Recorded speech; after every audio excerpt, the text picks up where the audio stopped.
Michaela Jaé, I am so excited to catch up with you. You are doing all of the things, but listen, September 26th, 33, the album is out. We're so excited. Green Lights is out now.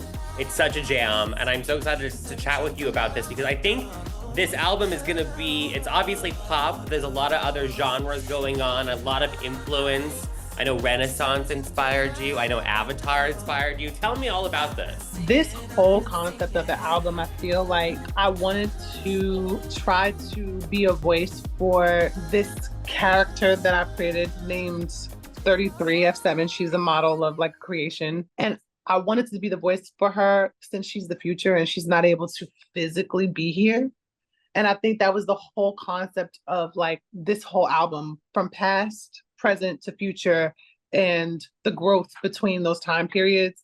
So when I first created Green Lights, it was literally the beginning of her life in the future and how she was going to maneuver and how she was going to recollect her past and how she was in the present day to really try to like fix the future or probably contribute to what the future was like. So Green Lights was written subconsciously about a person who was trying to find all the green lights and trying to figure out why she was put in this position that she was in, whether it be her being rebuilt and becoming this bionic character, or literally resurging as a bionic, amazing artist. Like this was the growth path for her. And that was the first song that I wanted people to see how she became who she was in the future. And this will all go, the songs, and I feel like consecutively they'll tell a story in the album and how people will be able to like really resonate on her journey and how she was built and how she was born and where she got to at the end of this album, if that makes sense. And all of the songs would be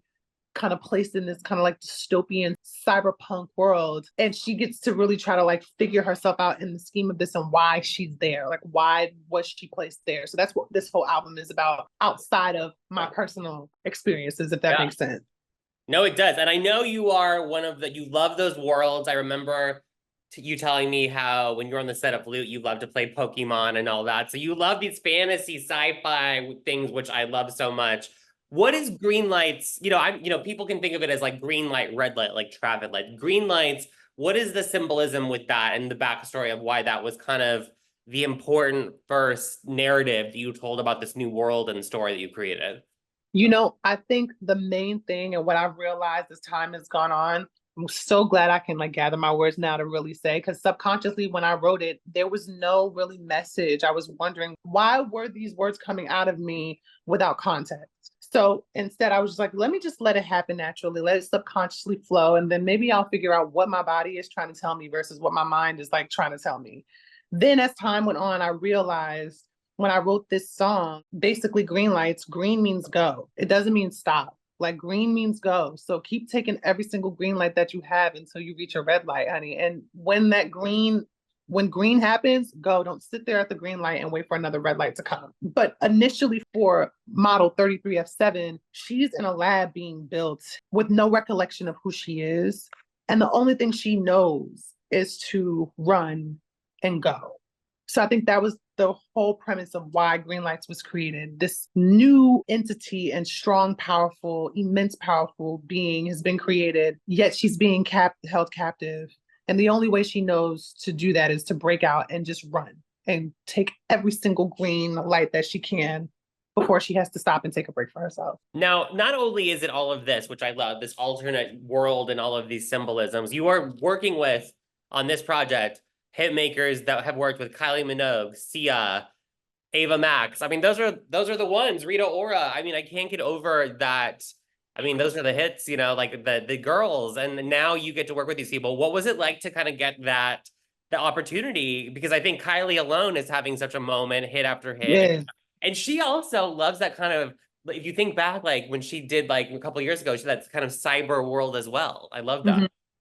I don't know. I mean, I think the pop girls, there's some kind of synergy that goes through all of us where there might be a little entity that's like, the future is now, and we're whoever we are, we're trying to let you know, and the only way we can let you know is through the pop girls. I think that might be a thing. I work with Dano for years. Yeah. I worked with Dano for almost 3 years now, almost 4, I would say. But the connections that he has are like limitless. So I never know who's going to come into the fold until like we have the conversation. So when I found out that we were going to be working with these really prolific people, my jaw always drops because I never feel like I'm like in the same proximity as them. And then when it happens, I'm like, oh snap, You okay, are, yeah. your girl is it, you know? So it feels good. It feels really, really good. And I want it to continue because we got to keep getting more music out there. And you mentioned it is very much like this alternate universe, symbolic of a lot of things, but you of course said that it does include and you interject a lot of your own personal journey. How does that kind of find itself into the music on this album? Like, for instance, there's a specific song that I will not name.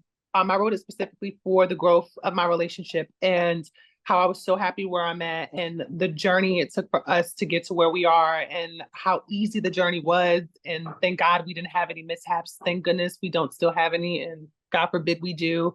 But this last song on the album, I wrote about how I never knew I would find you in amongst a whole slew of like a crowd. I never knew I would find you in the crowd, and you stuck out like a sore thumb in the crowd amongst me being this like, or Michaela Jaé 33F7 being this prolific like new model that everybody wants to get their hands on. And this one person stood outside of the crowd and didn't want to get their hands on me at all. Instead, they wanted to just probe my mind and really get to know me.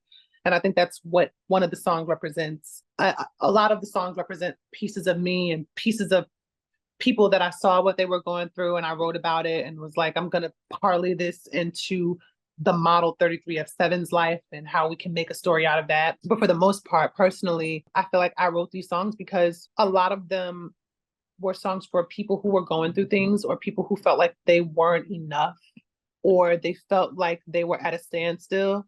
Mm-hmm.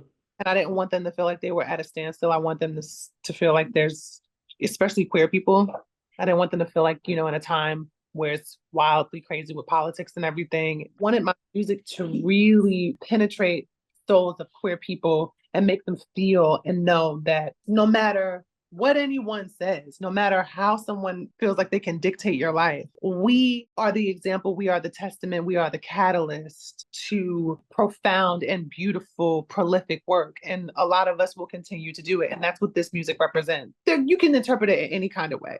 But the journey of 33F7, this is her 33rd model. Every other model has failed, has not been made, or has malfunctioned.